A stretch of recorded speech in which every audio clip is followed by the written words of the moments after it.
Hey everyone, and welcome back to our Storytime Corner. Today, I've got a really special tale for you.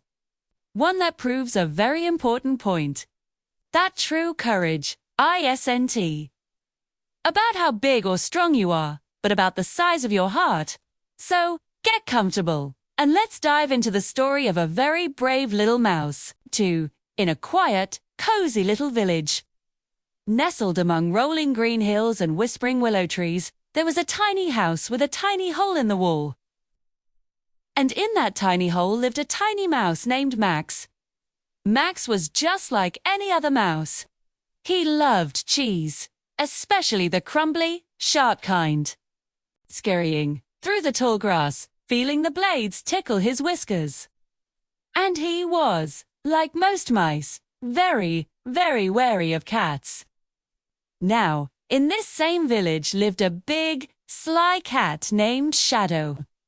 Shadow had sleek black fur that made him almost invisible at night. And he moved with a silence that could spook even the bravest of creatures. His favorite pastime was stalking the unsuspecting birds that sang so beautifully in the old oak tree in the center of the village square.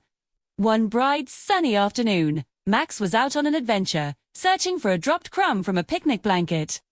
He was peeking out from behind a bright red mushroom when he saw it.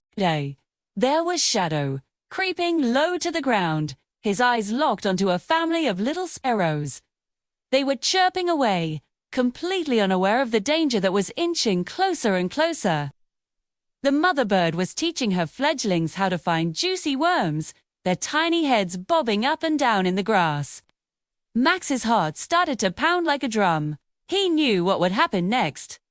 Shadow would pounce, and those sweet little birds would be in terrible trouble.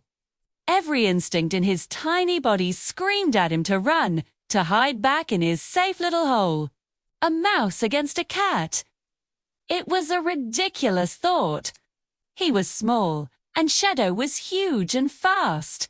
What could he possibly do? But then, Max looked at the little birds again. He saw their innocence, he heard their happy songs, and something inside him shifted. He couldn't just stand by and watch. Fear was a big, cold feeling, but the thought of doing nothing felt even worse. He had to try. He just had to. Suddenly, a clever idea sparked in Max's mind. He looked around frantically. A few feet away, near the village well, was an old, empty tin can. It was perfect. Slods. Taking a deep breath, Max summoned all his courage. He darted out from his hiding spot, his little legs moving faster than they ever had before. He ran straight for the can. With a mighty push for a mouse of his size, he sent the tin can clattering down the cobblestone path. Clang, bang, The noise was incredibly loud in the peaceful afternoon. It echoed through the village square, startling everyone, especially Shadow. The cat, who had been seconds away from pouncing, jumped a foot in the air, his fur standing on end. His concentration was completely broken. He whipped his head around, his yellow eyes wide with surprise, trying to find the source of the racket. Max didn't stop there.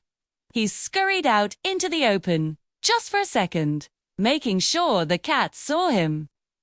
Then, he zipped away in the opposite direction from the birds, leaning Shadow on a wild chase. There you are, you little pest, Shadow hissed, forgetting all about the sparrows. A chase was a game he couldn't resist. Max weaved through flower pots under benches and around the legs of startled villagers.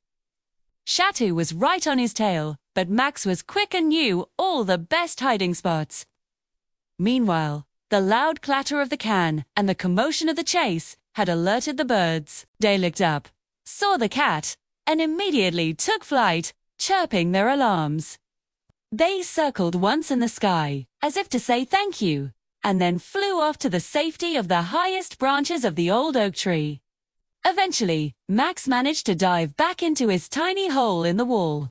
Safe and sound, his heart still racing, but this time with triumph. He had done it. He, a tiny mouse, had faced a big cat and saved the birds.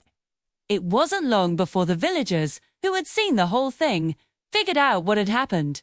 They saw the cat slink away in defeat and watched the birds return to their nest.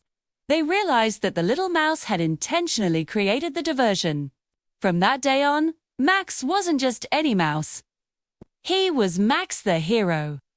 The children would leave extra crumbs of cheese and bread near his hole, and everyone would smile when they caught a glimpse of their brave little neighbor. Max's story reminds us all of a powerful lesson. Courage isn't the absence of fear. It's doing the right thing even when you are scared. And it doesn't matter how small you are. Even the smallest one among us can have the heart of a lion and make a huge difference in the world. So, next time you feel small or afraid, remember Max. Remember that your actions, no matter how little they may seem, can create big, positive changes. You have a hero inside you, too. Thanks for listening, everyone. If you enjoyed our story today, don't forget to like, subscribe, and hit that notification bell so you don't miss our next adventure. Until next time, stay brave.